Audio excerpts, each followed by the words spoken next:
Hi, good evening. I'm Lonnie Stonich, the Executive Director of FAN, and I'm excited to welcome you to tonight's conversation between Shanterra McBride, Rosalind Wiseman, and Dr. Marlon Cummings. Thanks for joining us. FAN is celebrating its 40th anniversary this year, and we're honored to have the robust support of dozens of schools, nonprofits, corporations, families, and individuals from across the country. We're committed to our vision of an informed and compassionate community, and will achieve that vision by presenting fresh ideas that elevate minds, expand hearts, and make the world a better place. We have hundreds of videos of past events archived on our YouTube channel, so please be sure to subscribe to get updates when new recordings are posted. And now for some introductions. Shanterra McBride is a Texas-based author, preacher, speaker, and teacher. She is the founder of Marvelous University, a social enterprise that offers life coaching and success planning for young people, specializing in leadership development for girls and young women. She's the author of Love Your Jiggle, The Girl's Guide to Being Marvelous, an inspirational book for girls ages 11 to 17. Shanterra earned her master's degree in organizational leadership from Gonzaga University, and she obtained her bachelor's degrees from Southern Methodist University in public affairs and corporate communications and sociology, and was awarded the Profiles in Leadership Award. We are thrilled to welcome back for her third appearance, Rosalind Wiseman, who is the founder of Cultures of Dignity, an organization that shifts the way communities think about our physical and emotional well-being by working in close partnership with the experts of those communities, the young people, educators, policymakers, and business and political leaders. She's the author of multiple New York Times bestselling books, and her expertise is featured in media outlets on the topic of ethical leadership, conflict, media literacy, youth culture, parenting, and bullying prevention. And last, originally from St. Louis, Missouri, Dr. Marlon Cummings has spent the past 20 years using his passion for community building, teaching, and advocating for equity in education to support the development of leaders and the reform of organizations. Dr. Cummings is a tenured associate professor of educational and organizational leadership at Governor State University and serves as the director of the Interdisciplinary Leadership Doctorate Program, a nationally recognized online doctorate program. And now let's welcome Shanterra, Rosalind, and Dr. Marlon Cummings. Hi. Hello all. Thank you so much for that introduction. And I am just truly delighted to be here with Rosalind and Shanterra. What was not said is that we go way back. We have been working together and been doing this work and engaging in this work for over 2 decades. When I tell people that, they don't believe me until they see the gray hair. So I'm really excited to really be here and to be joining you all and just to be having this conversation about this work that's so near and dear to our hearts. And so we don't have a lot of time, so I'm going to dive right in. So can you talk to me a little bit about what prompted you all to, unite and write this book? I'm just giggling because I'm so happy to see you on the screen. And for just all of you who are watching, it's just wonderful that we're together. So thank you for joining us as we get to reconnect. So Shanterra, take it away though. I mean, I think the summer of 2020 prompted us to write this book. I think like you said, we go way back. And so when I tell people we met in the 90s, like it was like Ross and I met in 98, 99, and I tell young people, don't count it. Don't tell me that you weren't born yet, that you weren't thought of, because I could care less. But a lot of it was the idea that, I don't know, like Marlon, I don't know about you, but I was getting a lot of text messages and a lot of instant messages, and from well-intentioned, well-meaning white friends of mine just wanting to know what can they do. And some people offered me dinner, which I almost said yes, because it is. But I would text Ross and be like, you wouldn't believe what somebody who looks like you just sent me. And from that, we were talking about, we understood they were trying to be allies. They were trying to show that they cared, and it just wasn't landing right. And so we had 2 webinars, and from there, her literary agent reached out and was like, y'all need to write a book. And that's what prompted it. It was like this understanding that people want to be allies, maybe. Because I also tell people, wait a minute, hold on, because being an ally, you may lose something. That's right. And but that's where it all started. It was the summer It was the summer of 2020.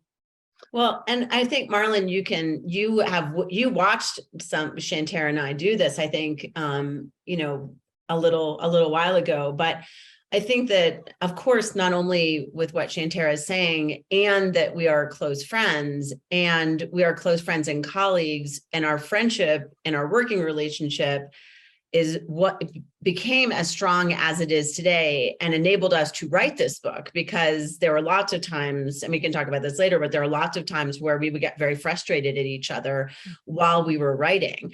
But Shanterra and I not only are really good friends, but we are experts on being able to manage ourselves in difficult moments where topics of discrimination, bigotry, racism come up. And we've used each other as a resource as a support resource, as a way to as a person to think through things.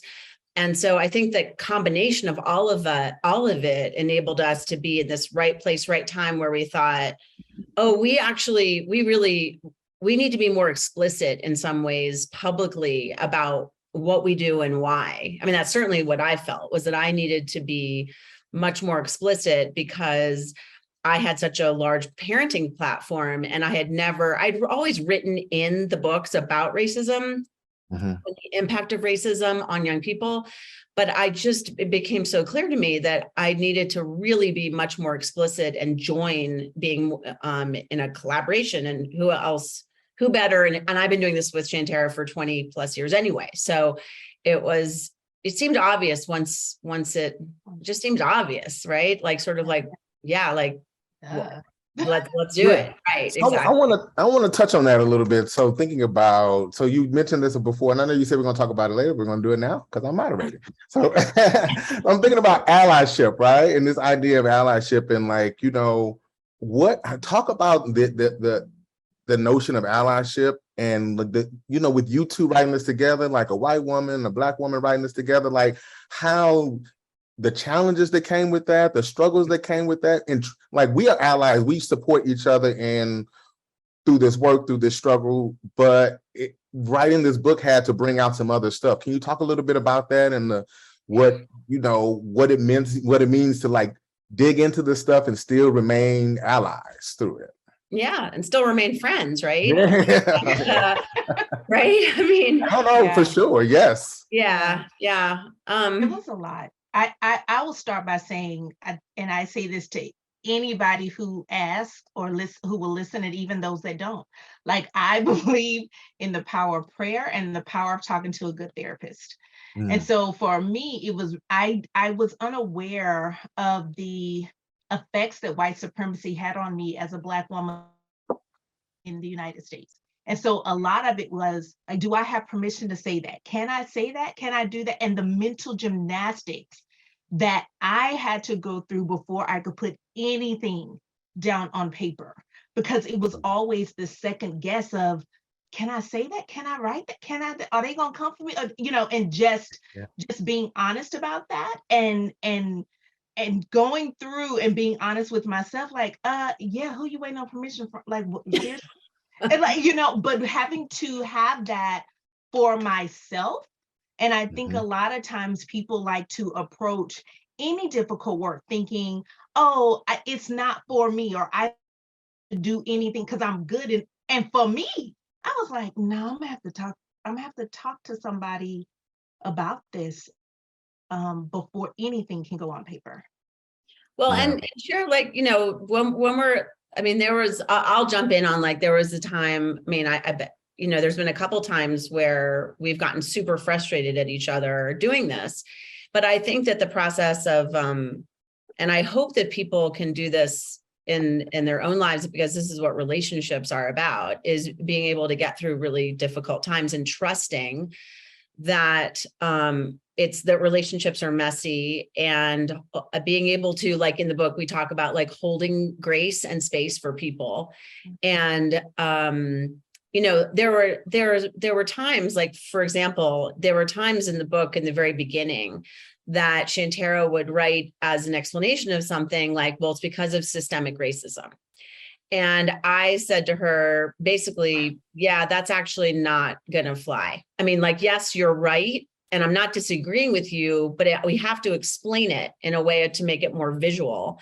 And it was really painful for me to say that, right? Because I know that that's going to land really hard. And I know that, and I care for Shanterra deeply, and I don't want to do that. And at the same time, what we were doing with the book was trying to make things that were seemingly difficult for people to feel and see, who are, to be able to bring it to life.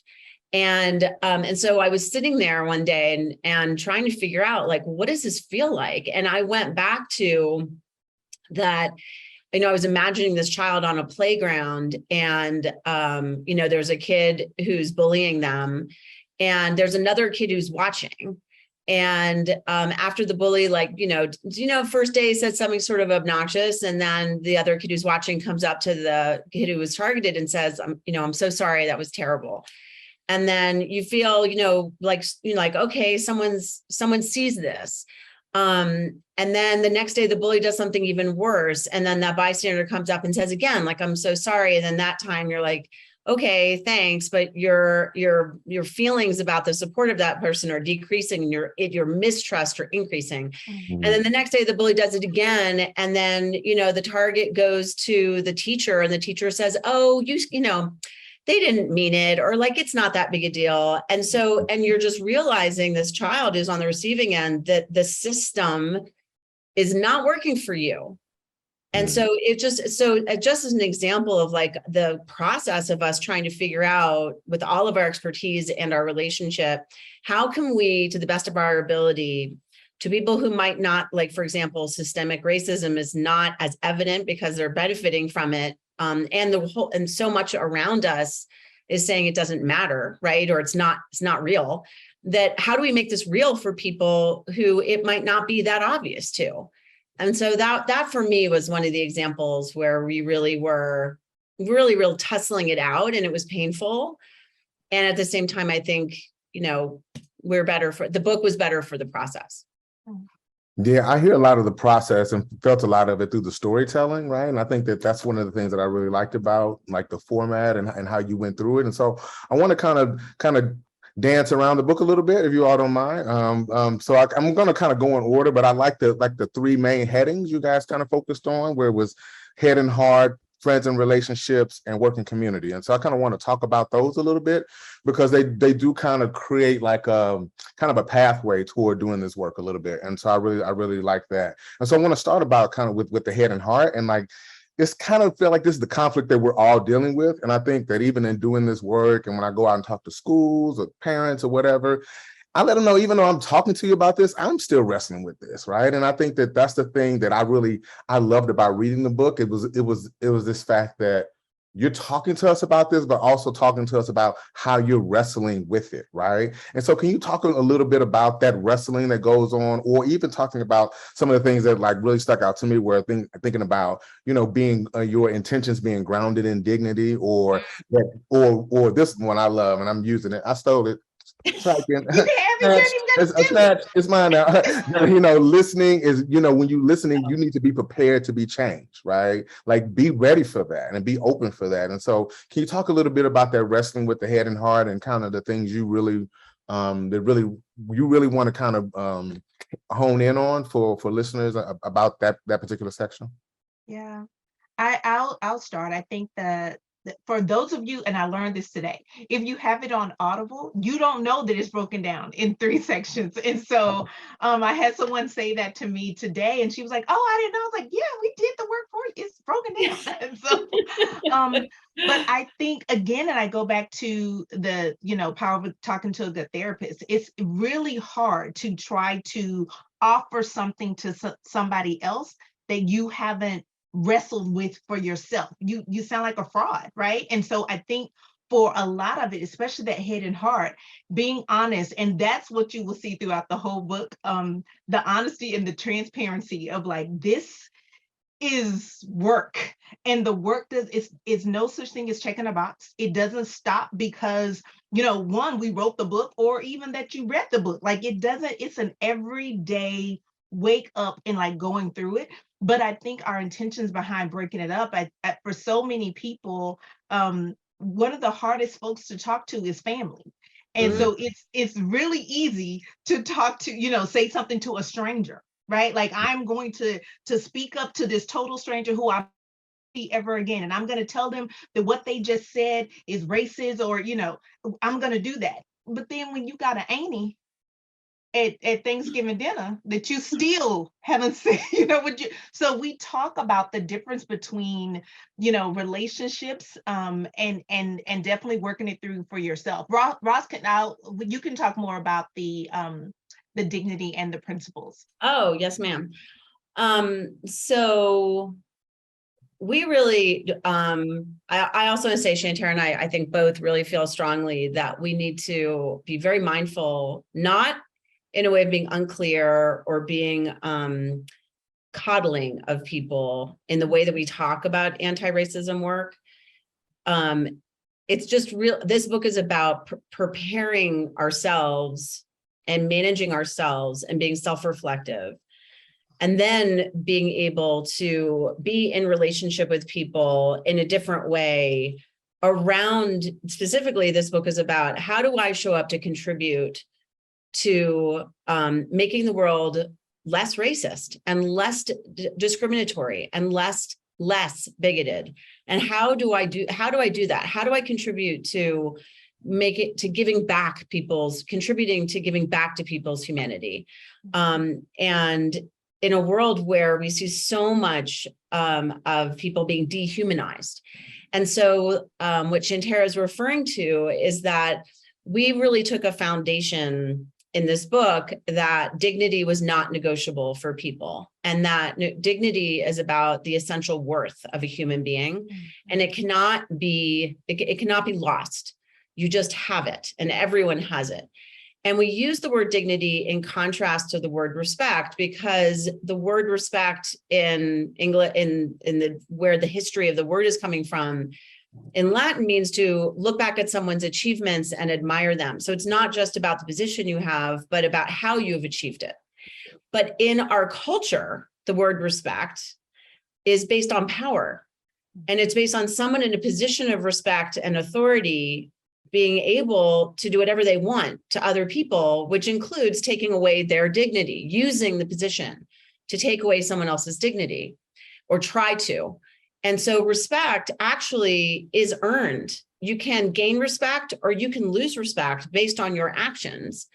And so we get very often confused about, we can't talk back, we cannot talk out or speak out, to people in our family or to people in positions of authority or respect, because that would be disrespectful. What we're saying is if that person is stripping the dignity, the humanity of someone, then those actions don't need to be respected, but they do always, everyone needs to be treated with inherent worth. And so that separation for us is that we want people to use the word respect with all of the power that it deserves. And we want dignity to be included, because when we get to a place, and to loop sort of back to where Shanterra talked about, is that, and I'm taking some things that Shanterra says often, which is that instead of using the word racist, we can say that person is that person taking away the dignity of someone else? Are they not acknowledging that person's right to dignity, to be seen, to be heard? If that's the case, then that's really that's where we're at. And we need to, and of course, address it about anti-racist efforts. It's just that really for us, it's about dignity is absolutely inherent for every single person. And from there, we get to a way of acting in a way that informs us and gives us a lot of strength and internal real power, authentic power. Right, because people struggle with the R word. And I feel like, we need to. Right, that's what it was. Right, you say R word, the R word. They struggle with, I'm not racist, I'm a good person, which is a chapter. I'm a good person, how can I be racist? And so, and it's really okay, so you're struggling with that word. So let me put it this way.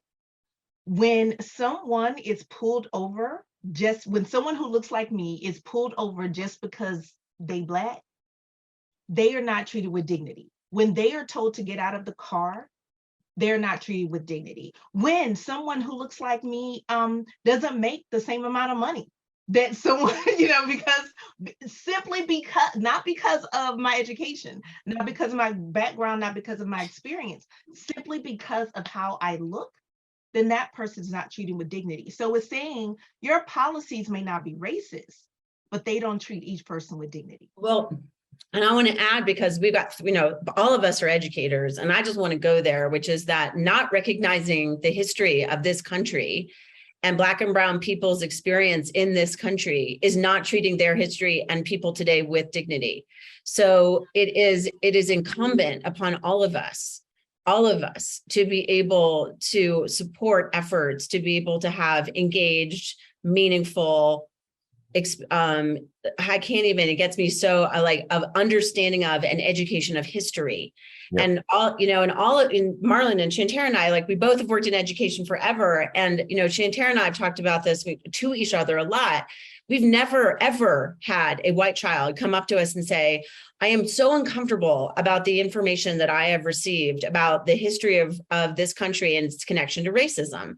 And I mean, never. And the other part, I just want to really say, because I can hear my tone of voice, because it's so intense for me. I feel so intense about this. Yeah, I get it. Yeah. In 8th grade, I was in a history class and we were reading, about the civil rights movement. And I read an interview in a book about this man named Reverend Fred Shuttlesworth. And I'm reading about the Birmingham civil rights movement and the demonstrations and the boycotts and the bus boycotts. And I'm so upset, right? I'm in 8th grade. I'm 14 years old. I am deeply upset about what I am reading.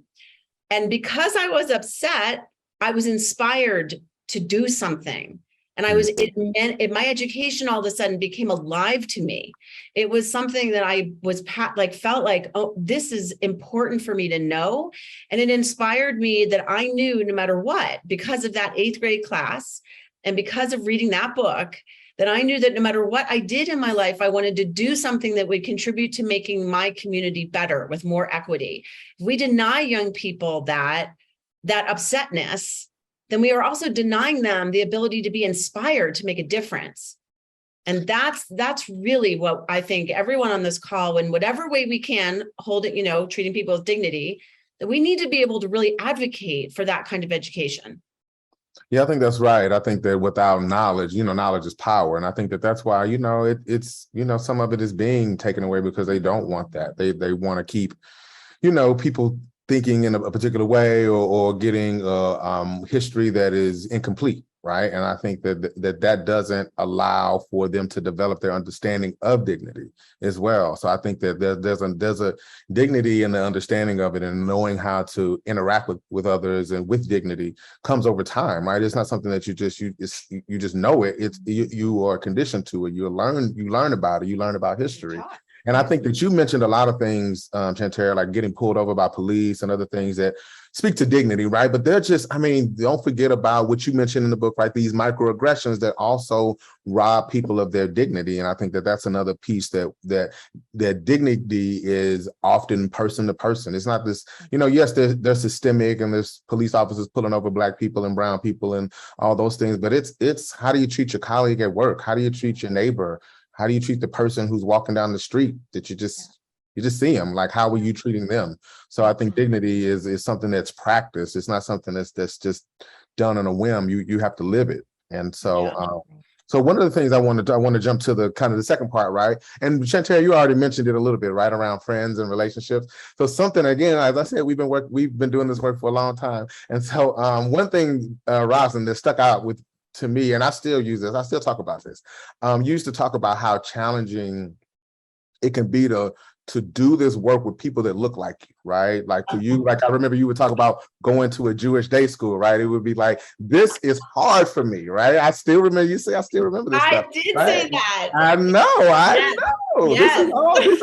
See, this is all truth, guys. So and I think that is the thing that I talk to, when I'm doing work, particularly with teachers, like, that student that looks like you, that reminds you of that kid, like it's tough. And so can you talk about the opportunities and challenges that happen to deal with family and deal with to deal with the people you're in relationship with about this work, because I think that that's where the work starts, right? It has to start with these places where it's not an echo chamber and it's not a comfortable place for me to be. And people are making jokes, or someone is, oh, I'm in a one-on-one situation and I have an opportunity to say something, but I don't because they're family, they're a friend. I'm afraid of that relationship. Can you talk about those challenges and opportunities? And because I think that section of the book really jumps in on that. Who's doing that? Oh yeah, Shanterra, you go. Okay, go ahead. Well, I was just gonna say it's and I think for a lot of people, and maybe not, but I think even having these conversations about treating others with dignity in a family where everyone may look like me, but everyone doesn't think like me. And so it's really understand, and I heard Angela Rye say this years ago, that all skin folk ain't kinfolk. So, and even some kinfolk, you just like, how are we a part of this? Okay. Yeah. So you're right. And so even making sure within my family, even though we may look the same, there are still some things that come out of certain folks' mouths. And I may have family watching, so I won't tell our secrets. But when we are talking about what women can do and not do, when we talk about homophobia in the right? Like those are, so when things are said, it's no longer, let me continue to fix my plate. It's, hold on. You can't say that, or you shouldn't say that, or what you just said really bothered me. You know what I'm saying? And just having a conversation now, and then even when family members are like, oh, let's go. No, because see, Amy has spent a lot of time putting this together, and we're not gonna mess up this meal. But if you want to talk later, we can. Usually they don't. But in treating them with dignity, and in treating the environment with dignity, and showing my younger cousins, I don't have to have a conversation, with this person right now. I can still make sure to treat this person with dignity and to preserve my own. Right. And but saying in that moment, what you just said is not cool, or what you just said was really racist, or what you just said was misogynistic, and I won't take, so approaching it at that moment, not to get into an argument, just saying, I heard you, I see you, doesn't fly, we can talk about it later. I used to tell people, like, hold on real quick. I used to tell people that a lot of this work is really about, like, it's not necessarily about, I'm not necessarily trying to change your mind necessarily. I'm letting you know that what you said has had a negative impact on me or someone else in some way, right? And that's what a lot of this work is, having that awareness that what you said is offensive to somebody, right? And I think that's kind of like where you want to get people. Go ahead, Ross. Sorry. Well, there's a couple of things. I mean, one is, I think that saying, when you hear something, because I know that a lot of people are worried about these kinds of family get-togethers, and especially because family get-togethers like Thanksgiving have become the only time when maybe we do get together because of the differences we've had on social media. So we've cut off from each other, and maybe we've cut off from each other, and especially with COVID and stuff like that. But the thing that I think that loops back to what we were talking about dignity, is if you hear somebody, if you've got the uncle or the aunt who just loves to start picking at you as soon as you walk in, and you also might be feeling like, I've got all my information ready to go, to start arguing with them. That again also is not okay to the person who has created this meal. And at the same time, we have to have some kind of framing for this moment, just like Marlon, what you're talking about. And so I really feel like, if you've got to be mindful about yourself, like that when you walk in, have you done things to really sort of set that person on edge? Like, do you say things that are undercutting to them that sort of get them riled up? And then you've got to really be mindful of that when you walk into that space, because that's when you can take responsibility for. And then if the person is undermining you, then you can say, like, look, that thing you just said is really taking away the dignity of a group of people, is taking I'm feeling like this is not treating this space with dignity. If you want to, like Shanterra said, but I'm happy to talk to you about it later. When do you want to do that? And I think that's a really important framing, because you're saying to the person, what you're doing, like Marlon, what you're saying, it's not okay. And I can handle being in this space and being able to say to you that this is not okay. But I'm also not going to let this conflict take away or take over everything else about the family. And the other part is I know people are really worried about like if their kids are there and what's the message they send and all of that, is that your kids hear you say that and they know where your values are, and they also know that you're confident about how you handle things. And I think that's an incredibly important thing to do, so that they really get like not only your values about what you believe about anti-racism or about anti-discrimination work of any kind, but that you are capable of managing yourself competently with somebody who wants to undermine you. And I think that's incredibly powerful, positive role modeling. Yeah. Yeah, I think that that's right. And I think that like being able to understand how to navigate that, I think that's what I love about this book, right? It really like takes you through these kind of like, oh, well, you want to think about this? Here's some language you can use. Here's how to think about this. And so for me, I've used this as like a textbook. So, I mean, like, I'm like, I have questions. Like, you know, I mean, we're going to have to sit around and talk about this later. We only have an hour because I got questions all throughout this book, like things I want to talk about and just dig into more. And so, but that's what I love about it. It really kind of helps you to figure out how to think through that difficult situation, and like knowing this, like here are the things that we know people are confronted with. How do we work through it? And so I think that's what I loved about that, because I think that's where a lot of the work can begin to happen, right? With your family and friends. And so then moving into the kind of the third part of the book, where you're looking at work and community. I think about this work, and so I remember I was doing some professional development, and people were like, and this is kind of post 2020 and George Floyd and stuff. So they were like, well, we want to hear more about race. And I'm like, I was talking about culturally responsive pedagogy and teaching and leadership. And so I'm like, well, race it's definitely part of it, right? But it's not all about race. So that's another, I was like, yes, it's not. I mean, race is huge, right? But it's not, this is more than just race. And so I would love for you to talk about that, and and the importance of speaking up, right? This kind of notion, and how you push this as you have done the work, right? So for yourself, your head and heart, and you got to the space where you've owned up, ding, ding, ding, ding, ding, to your own stuff. You have to know that stuff. So you've owned up to what you bring to stuff, and then you connect, right, with family and friends, and you start doing that work. Talk about how this work moves into the community, and how you see it being pushed forward. I have something I think that bridges it, that you brought up before, and I want to make sure I don't forget. And it's a thing about microaggressions, because people, because it's not, there are people who are like, oh, microaggressions, right? And they roll their eyes, and they blow it off, and that kind of stuff. And I think that the way Shanterra and I approach this is very reflective of all of it, and very consistent, Marlon, with what you just said, which is, so we describe microaggressions as like having 1,000 small cuts. And, there may be some people on this call that have read Queen Bees and Wannabes, and it's really, or the books I've written about for teenagers. It's really common for adults to come up to me and say, this experience I had when I was in 7th grade, the sky was this color, they know exactly what happened on that day. And they can tell me exactly what happened. They remember it was like yesterday.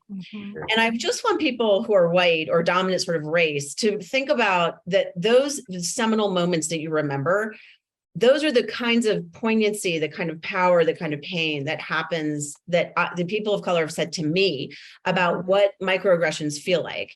And so, because you remember it in those kinds of painful ways. And so that feeling of like 1,000 small paper cuts, I think, is important. And then we've got this whole world, this whole pressure saying microaggressions are ridiculous. Like, people are too sensitive. They need to, whatever. And I think Shanterra and I, when we wrote the book, we basically were like, here's the context for why microaggressions are so incredibly painful, like profoundly painful. And at the same time, the response of people to say, like, your people are being too sensitive. Our thing was like, can we just take a step back? And this goes, Marlon, to what you're saying about sort of overall. Can we just take a step back and say, no, why do people want to be obnoxious? Like, it's actually not okay for people to be obnoxious. And you're not going to die if somebody says something offensive to you. Like, you're not. They will cry though. Yeah, that's true. It's really painful, but honestly, like, why do people want the right to be obnoxious? Like, they do. Right? You want to be obnoxious? Shanterra and I have been working with high school kids for our entire lives.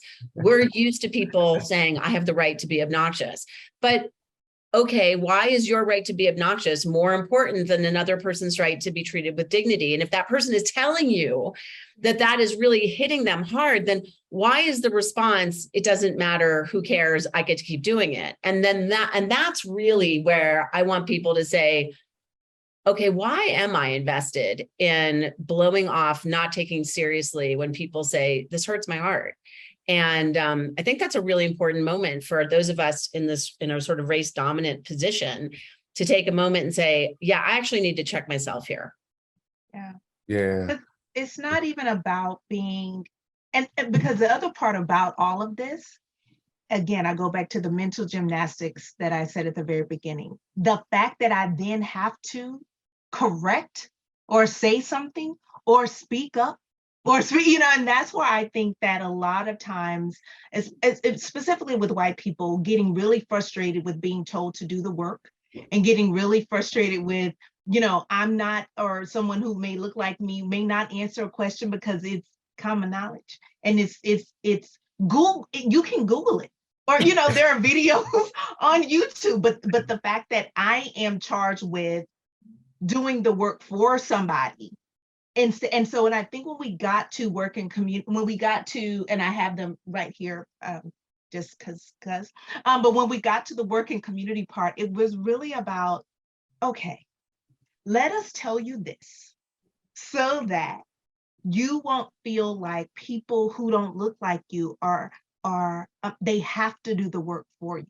And if they don't answer this in the way that is pleasing to you, then it is their fault that that you are not getting the answer that you want. So when it comes to, we can talk about microaggressions, and I hope that people will read the book and see, like, we have a whole page about the different microaggressions. So when we talk about, because everybody knows what a paper cut feels like. And so it's just like constantly over and over again, just getting, and sometimes I think for people, you don't really see the paper cut. Oh, but wash your hands. Right? You feel it. Like, it's like, oh my God, and that's that. So with microaggressions, you may not see it. I may not need to walk into work and say, there have been so many microaggressions today, and let me name them. Because I think that's the other part. People, especially in the dominant race and in the way that America is built up, people really look for, that person didn't complain. That person didn't say anything. That person is still smiling. So they're not offended.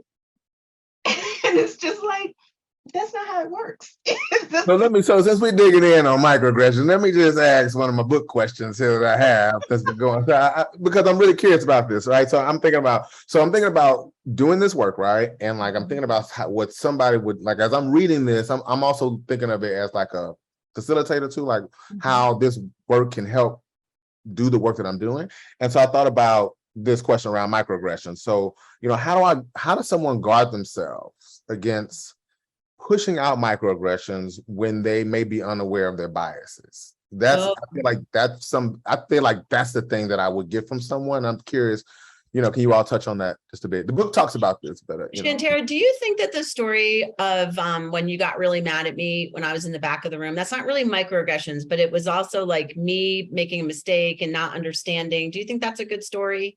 Well, my brain went as soon as he said it was that this idea of mistake, right? Right. And just, we're so afraid, as human beings, of making a mistake, right? And I don't know a lot of billionaires, none for truth, but I have not heard one successful or who you consider successful ever say, and I did all of this without making a mistake. Right. So when it comes to being successful in your career, we think about, I received a lot of no's before I got to the A. So mistakes are allowed when it comes to succeeding in business, right? But when it comes to talking about race, and when it comes to talking about racism, that's when people are like, oh, well, I don't want to make a mistake, so I'm not going to say anything because I may mess up. Go up like that. Yeah, it's like, oh, I'm not going to do anything, and it's like, that's not quite the same, because that's really a cop-out. And so if you have been thinking like, oh, I probably said something offensive, crap, I need to own it and say to the person, okay, what I just said, I know was offensive. I'm sorry, or my bad, or whatever it is. And then the person can choose to say, okay. Right. This is one of our arguments. This is what, because my okay it wasn't nice enough, and I didn't bring. And I was like, but that's what a person has a right to say. Okay. Yeah. All right. So look, can I explain that? Can I explain that right now? Please, please. Right. Okay, please. All right. So Marla, we can do this with you. I know. All right, so here's the thing, and I also think, for people who are white who are listening to this, and you think, well, I can't make a mistake, because if I do a mistake, if I say something racist by accident, or my words are used against me, or I didn't intend for whatever I said, and so it's out of my control. And I think that this whole, and I'm not taking away the power of cancel culture, but we are also allowing cancel culture to be so powerful that it's stopping us from being the people that we need to be in our relationships day to day.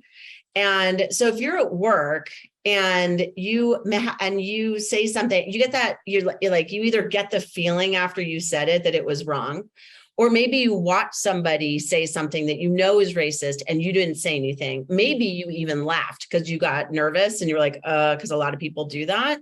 There's a whole different ways in which to make a mistake. But if you have that feeling in your stomach that you've not done right, there is nothing wrong with going up to say, it's only right. It's only showing dignity to go up to the person and say, hey, I just want to say something to you for just 2 seconds. That thing that happened yesterday when we were talking with those people or at that meeting, just say it real generally. I laughed and I shouldn't have, or I didn't speak up when I should have, or I think I said something that was racist, and I just want to say whatever it is, and they say, look, I'm really sorry. And the thing that I think is really important and refers back to what Shanterra is saying about her okay, and that we did get into a humongous fight about, by the way, is it really you're doing it because you know and trust in your heart that what you did was wrong, or that you think might be wrong, and you want to just say level it and acknowledge it. And it doesn't matter what the person's response is, to make it, that doesn't matter. And so waiting for somebody to say, oh my gosh, I'm so thank you so much for recognizing that. If the person says okay, just like Shanterra did just right there, you might have a human feeling of okay, because it didn't really go the way that you had in your head of oh, now things are all repaired and it feels good, but you did right. And so you walk away feeling like you did what you were supposed to. And then you have to leave it. And I think that's really what's important, is that people, sometimes white people, get into a situation where they make this effort and then the response is not what they predicted or thought was appropriate. And then they get mad and well, I know I made this effort and I'm a good person and I should be, they should say thank you, whatever. That's not why we do it. That's not why we do right. We do right because we want to repair a wrong, and that's where we have to leave it. So how about that, Shanterra? I've got way better right than a conversation in the car that day. But what you just said is exactly. Because again, when white people understand the mental gymnastics of being a person of color, being an Indigenous person, being a Black person, existing in this world, and just if I don't say this right, then because if I don't say this right, or if I don't give the response that I'm supposed to, then this person may not ever do the work again. And so and it's in our minds, and it shouldn't be. No, it shouldn't be, right? No. Because what you just said, the person is doing the right thing because it's the right thing to do.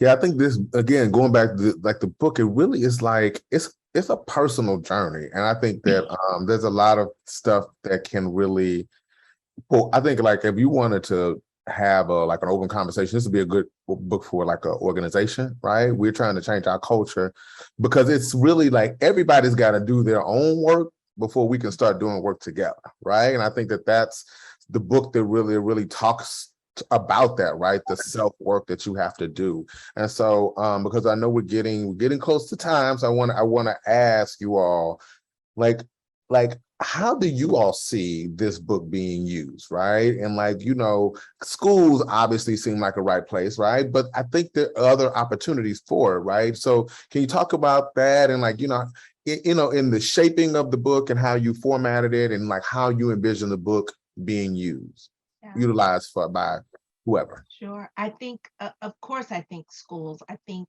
faculty and staff at schools, I think, you know, on our website on Courageous Discomfort, we have book, you know, discussion questions. And so we really have helped do some of the work. I think corporations, because at the summer of 2020, corporations and companies, you know, put up their mission statement and, you know, was really intentional about letting consumers know this is what we stand for.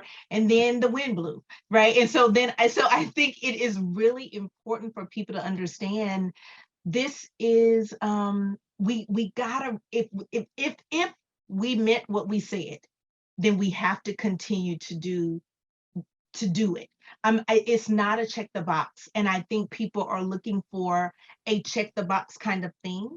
And this is not this is not a check the box kind of life that we're living.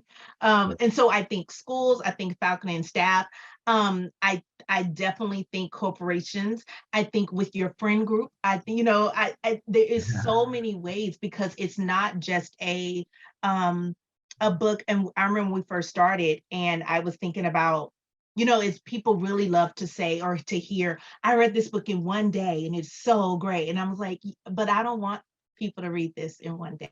Yeah. I really want folks to sit with it and to think about it. I want people to sit with the questions. I want people to live it out. So if you read it in a week, okay, fine. But that one day kind of thing, I'm just like, or I read it in one day, but now I'm going back, right? Mm-hmm. So something where it's really at the heart of a person. Yeah, we need some lines in here, some blank lines. No, we're working on a journal right now. We're actually finishing that. But you know, for me, because I hear so many white people say to me, like, oh, you know, I went, you know, like it always begins with like, oh, you're like, oh, you know, there's this DEI training that we did, but it's like we were made to feel like, you know, that we're sort of the cause for everything, or, you know, and I'm not going to sit there, you know, just this negativity around these issues. And let me tell you, like, I don't have a lot of patience for bad training of any kind. I mean, you all know that. And I have very little patience for that. And Shanterra and I both feel like there's no place for shame in any of this because you can't grow in that environment. And so my hope, and to answer your question, Marlon, is that if you're somebody who's like, oh, this is just like, I don't want to be blamed. I don't want to this. I don't want to, if your mind is filled with don'ts or like your hands sort up like that, we are saying to you, here is a way to do this in a way that actually is affirming. And not only does it help you with issues of anti-racism, it helps you in every facet of your life about how you are in life and the relationships that you have and being able to advocate for yourself and what you believe in those friendships and those relationships. And being the parent you want to be and being the spouse that you want to be, being the daughter, the son, the whatever, you know, the grandchild. We were very focused on, we know that relationships are so important to people and we want them to be stronger as a result of reading this book. And that that for better and for that there is a way to be able to fold in awareness about anti-racist efforts and also about the real strategies of people in this country to divide us on racism, that there is a way to be able to repair. And Shanterra and I both know, because we go into communities all around the country, that, you know, like, for example, I, as a Jewish person, have gone into very conservative Christian communities and have had amazing conversations with people. And Marlon's right that sometimes your own people can be the hardest. And that is an ongoing, it's an ongoing challenge for me, absolutely. And so that's but it gives you a path forward to be present in the way that you can feel proud of, regardless of what happens around you.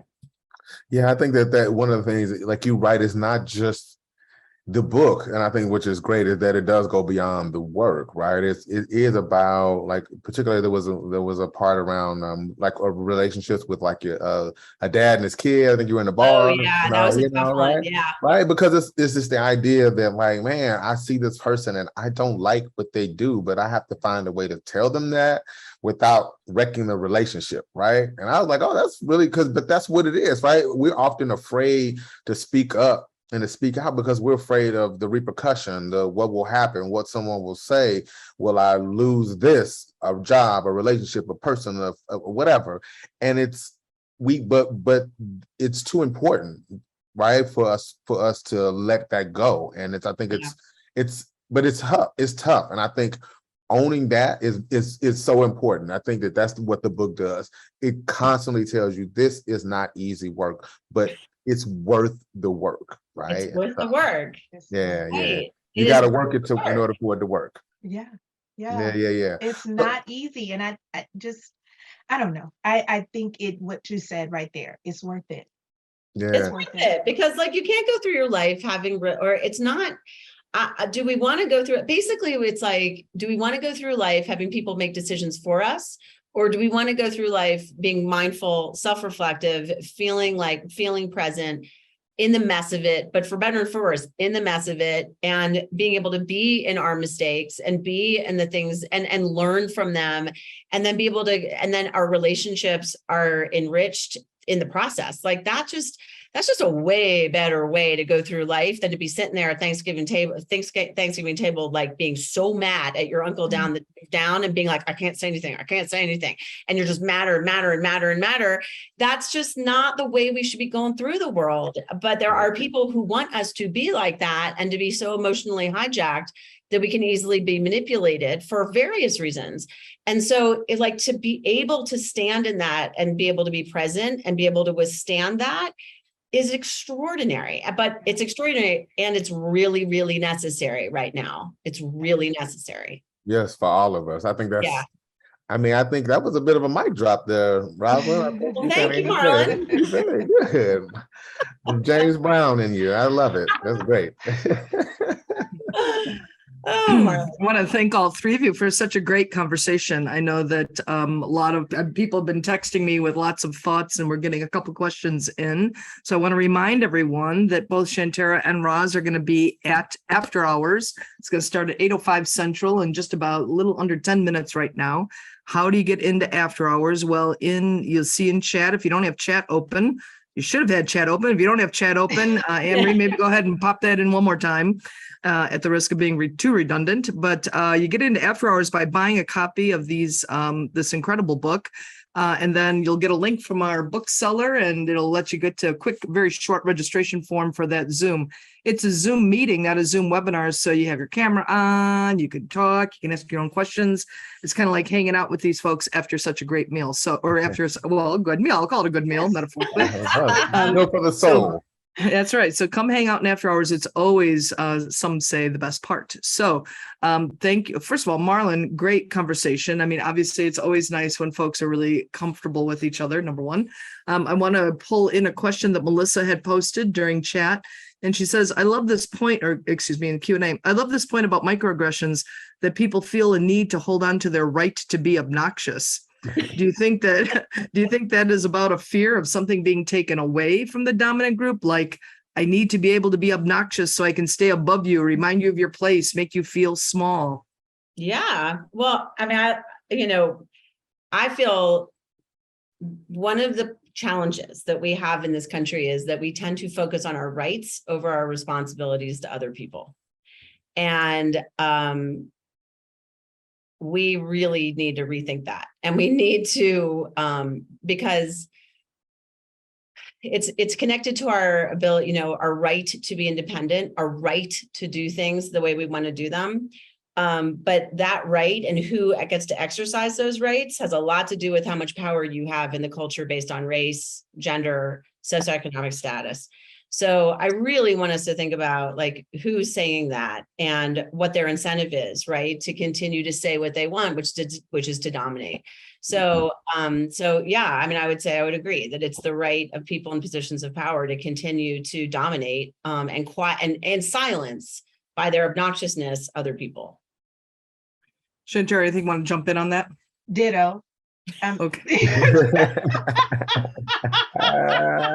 Easy enough? Yes, absolutely. Agreed. And that, got it. Continuing a little bit on the theme of microaggressions, you're hitting a vibe with folks. Sarah is asking, I'm a white woman who grew up being called articulate and accidentally used that word to a Black woman before knowing it was a microaggression. I worry about complimenting someone and having it perceived as a microaggression. Are there other seemingly positive or complimentary words that are microaggressions, and how can I find a list of them? The number of times I've been told I'm articulate, or people are impressed that I went to college, just so many, or I went to a certain school, or and I think there's a way to compliment someone based on the job they did. Like, that was a really good job. I had no doubt. Like, that was it, because the microaggression is about doubt. It's about wondering, like, how did you get in? Like, how are you here? And it's all about doubting the person's existence. It's about wondering, like, wait, you're not supposed to be here, or you're not supposed to speak well. Well, if that's part of the job, if I'm representing this company, if I'm having to stand up in front of folks, I'm prepared. And so I'm going to be articulate. And so whether there's a different way in giving someone a compliment, and it could just be, oh my gosh, the slides you had, not surprised, but they were fantastic. Yeah, you killed it up there. Right? That was great job. You killed, that was, I love what you said. I love everything you said. Talking about the manner in which they did, it begins to, as Shanterra said, then that becomes, it's not asset based. It becomes like, oh, well, why wouldn't I be articulate? Right. Right. And so telling somebody that they did a good job, everybody wants to hear that, because nobody knows when you've done right. A presentation, but say, hey man, good job. That's something that's really what you're trying to say. Right. I thought you did a great job, but I think that it's tough, but I think you do have to, some of these things you do have to check. And I think it's also good to check in, about things. Well, Marlon, I think what Marlon said is really important about, it's not about the overall characteristic. It's about, right. I mean, Shanterra, you were saying the same thing, but it's like, I think that's the overall guiding, right? Of like, I'm not going to make a comment about somebody's overall, or how it could come across as their overall kind of way of being, because then that can, goes into this trope that can be really misinterpreted. Yeah. Yeah. Well, we are right at almost 8 o'clock, so we will call it a day right there. We're going to give Roz and Shanterra a nice 5-minute break while they can go guggle some water and maybe go walk the dog for 3 seconds as well and come back in. So for those of you coming to after hours, we're going to open up after hours at about 8:05. So if you're in the waiting room for a minute, don't be surprised there. Marlon, it's been such a pleasure getting to know you, and I hope to welcome you back to Fanland as well, especially because you're right in the neighborhood. So that's great to know as well. Yes. So thank you so much. And thank you everyone for tuning in.